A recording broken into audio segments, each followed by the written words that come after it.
এই ঈদে অনেক প্রবাসীরা চোখের পানি ফেলে কান্না করবে, যাবে ঈদ নাই, চোখের পানি ফেলাইয়া ফেলাই ঈদ উল ফিতরের উদযাপন করতে পারবে না, দেশের মধ্যে আসতে পারবে না। কত প্রবাসীরা আসার জন্য রেডি হয়, মা বাবার টেলিফোন করেও জানায় দেয়, ও মা বাবা তুমি দোয়া কইরা দাও যাতে আল্লাহ পাক এবারে ঈদটা তোমাদের সাথে আমার উদযাপন করায়। টিকেটও কেটে ফেলে ঢাকার ইন্টারন্যাশনাল বিমানবন্দরের মধ্যে আসার পরে মায়ের নাম্বার টেলিফোন দেয়, তোমার সন্তান চলে আসছে সারপ্রাইজ দেওয়ার জন্য, তোমার সাথে মোলাকাত হয়ে যাবে। মা মনটা বড় খুশি, 4 বছর 5 বছর ধরে দেখি না, অনেক বছর পরে আমি তারে দেখতে পাইলে আমার মনটা ভালো হয়ে যায়। মনে রাখবেন, মার কাছে সন্তান এত পরিমাণে দামি, ওই সন্তানের দরবারে মায়ের টাকা চায় না, বাড়ি চায় না, গাড়ি চায় না। এই যে 2টা বছর 2.5 বছর 3 বছর আপনারে দুধ পান করাইলো যেই মায়, জীবনে তো কোনোদিন আপনারে বলেন নাই এই দুধের দাম তুমি আমার দিয়ে বাড়ি বানাও, এই দুধের দাম দিয়ে তুমি গাড়ি কিনো, আমার দুধের টাকা দিয়ে তুমি প্রবাসে যাও, যা মন চাই তাই করো। মা জীবনে বলে না রে বাবা, আপনি আমি তো মিস করতে পারি না, প্রবাসীরা এরা ভালো করেই জানে, এরা মায়ের আদরটা পরিপূর্ণ মিস করে। বাবা আমি মায়ের বয়ান করলে এরা চোখের পানি ফেলায় ফেলায় কান্দে, গভীর রাতে টেলিফোন দিয়া দিয়া বলে হুজুর আপনার মায়ের বয়ান শুনি না, চোখের পানি ফেলায় কান্না কইরা। আগে আমি নামাজ পড়তাম না, এখন আমি ফজর জোহর আসর পরিপূর্ণ বলি। আগে আমি রোজা রাখতাম না, এখন আমি রোজা রাখি। আগে আমি আমলের লাইনে অগ্রগামী হইতে পারি নাই, এখন আমি আমলের লাইনে অগ্রগামী হয়ে যাই। এমন অনেক যুবক প্রবাসী মায়ের কাছে যখন টেলিফোন দিয়া বলে মা তুমি আমার জন্য দোয়া কইরা দাও, এবার ঈদ উল ফিতরটা আমি তোমার বাড়ির মধ্যে তোমার সঙ্গে এসে উদযাপন করব, কিন্তু কপালে তো খারাপ, প্রতিমধ্যে আসার পরে যুবক প্রবাসী যখন মরণ বরণ হয়ে গেল, হঠাৎ করে আজরাইল তার সামনে মোলাকাত হয়ে গেল, সাক্ষাৎ হয়ে গেল। ওদিকে মা ওয়েটিং আছে, মতলবের মধ্যে মা সন্তান কখন আসবে, ঈদ উল ফিতরটা সন্তানকে নিয়ে তার বাবা নতুন পাঞ্জাবি কিনা সুন্দর করে পড়া, এরপর ঈদগাহের মধ্যে ঈদের ময়দানে নামাজ পড়ার জন্য যাবে, এত সুন্দর করে ওয়েটিং আছে।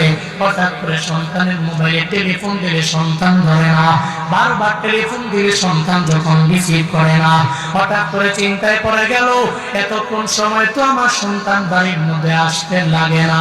মনে রাখবেন দুনিয়ার কেউ জানে না, কিন্তু মার অন্তরের মধ্যে আল্লাহ কেমনে জানি, আল্লাহ জানে, কেউ জানে না, মা জানে। আল্লাহ মায়ের অন্তরের মধ্যে এমন একটা রাডার ফিট করে দিয়েছে গোলাম, যে রাডারের কারণে মা পরিপূর্ণ বুঝতে পারে সন্তান ভালো আছে, সুস্থ আছে নাকি অসুস্থ হয়ে গেল। এই ব্যাপারে মা পরিপূর্ণ বুঝতে পারে। বারবার মা বলে ও স্বামী আমার সন্তানটার টেলিফোন দেন না, কেন দেরি হয়? যখন স্বামী টেলিফোন লাগায় কেন যেন রিং বাজে, কেউ ধরে না। হঠাৎ করে একটু করে সন্তানের মোবাইল থেকে যখন ফোন বেজে উঠলো, দেখে মোবাইলটা রিসিভ করার পরে সন্তানের কণ্ঠ শোনা যায় না। কার কণ্ঠ শোনা যায়? অন্য একটা ছেলের কণ্ঠ শোনা যায়। ওই কে তুমি? আমারে আপনি চিনবেন না, আপনি কে আগে বলেন। আমি হলাম যে মোবাইল দিয়ে তুমি ফোন দিলে ওই মোবাইল ওনার বাবা। ওই মোবাইল ওনার বাবা যদি হন, আপনার সন্তানটা প্রবাস থেকে মান নিয়ে রওনা। প্রতিমধ্যে আসার পরে হঠাৎ করে অ্যাক্সিডেন্টে দুনিয়া থেকে বিদায় নিয়ে চলে গেল। আয়েশা দেখেন লাশ, লাশ, শুধু আপনার ছেলে না, কতগুলো লাশ পড়ে আছে ডিভাইডারের মধ্যে। একটু দেখার জন্য আসেন না রে বাবা? বাবা একটা বারের জন্য সন্তানের মায়ের দরবারে বলেন নাই, অ্যাম্বুলেন্স নিয়ে দৌড়ে রওনা। যখন সন্তানটার দরবারে যায়, তাকায় দেখে সুন্দর চামক চেহারাটা রক্তে লাল হয়ে গেল। প্রবাসী থেকে রেমিটেন্স যুদ্ধে টাকার মেশিনটা দুনিয়া থেকে যে বিদায় নিয়ে চলে গেল, তার চেহারার মধ্যে বারবার হাত দিয়ে মুছে আর বাবার চোখের পানি ফেলায় কান্দে। সন্তান আমার, কত ঈদ আমি তোমার ছাড়া আমি উদযাপন করলাম। আমি ঈদের ময়দানে গেছি, তবে বিন্দু মাত্র পরিমাণ আমার চোখের মুখের মধ্যে আমি হাসি আনতে পারি নাই। কারণ কত বাবারা দেখছি এদের সন্তানের কপালে চুমু দেয়, আমি কত সন্তানের দেখছি এই সন্তানেরা এদের বাবার গালের মধ্যে সুন্দর করে চুমু দেয়, আমি ওটা দেখার পরে তোমার কথা মনে পড়ে যাইত, আমি সুন্দর করে একটা বাড়ি ঈদুল ফিতর উদযাপন করতে পারলাম না। এবার যাই তুমি আসলা, আমি তোমার ঈদের ময়দানে যেতে পারবো না।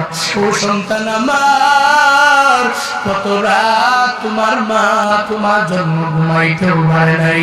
রাত 12টা যখন বেজে গেল, হঠাৎ করে হঠাৎ করে ঘুম থেকে জেগে চোখের পানি ফেলায় কাঁদলো। আমি বললাম কান্দো কেন? ওই সন্তানটার প্রবাসের রাইটা আমি মা ঘুমাইতে পারি না।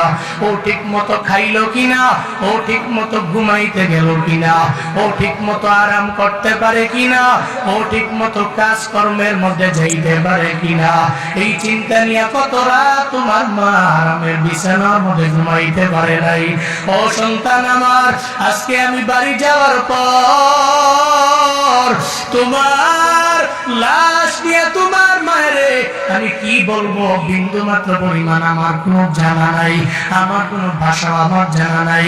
তোমার মায়ের দরবারে কোন বডি নিয়ে আমি বলবো ধরো তোমার সন্তানটারে তুমি জীবনের শেষ বিদায় দিয়া দাও। কথা বেশি না বাড়াইয়া অ্যাম্বুলেন্স নিয়ে বাবায় যখন বাবানা, এদিকে মহান মনে অনেক পরিমাণে খুশি আর আনন্দ। এত বছর পরে সন্তান আসবে, হঠাৎ করে অ্যাম্বুলেন্সের সাউন্ড যখন গ্রামের মধ্যে শুনতে পায়, মায়ের মনটা খারাপ হয়ে গেল।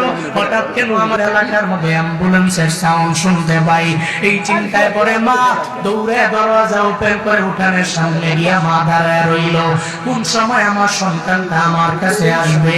হঠাৎ করে দেখে অ্যাম্বুলেন্স অন্য কোনো বাড়ির মধ্যে যায় না, প্রবাসে থাকনেওয়ালা ওই টাকার মেশিনটা অ্যাম্বুলেন্সে কইরা মায়ের মানিকটা মায়ের সামনে রওয়ানা। টাকায় দেখে সন্তানের লাশ মায়ের সামনে যখন হাজির হয়ে গেল, মা চোখের পানি ফেলায় ফেলায় কাপড়ের আঁচল দিয়ে চোখের পানি মুছে, আর একটা পর্যায়ে বারবার চোখের পানি ফেলায় কান্না করে, ও সন্তান আমার, কেন তুমি আমার হৃদয় দিয়ে চইলা গেলা? তোমার গোসলের জন্য আমি গরম পানি রেডি করলাম একটু আরামের গোসলের জন্য, এখন তুমি চাইলেও আর গোসল করতে পারবা না।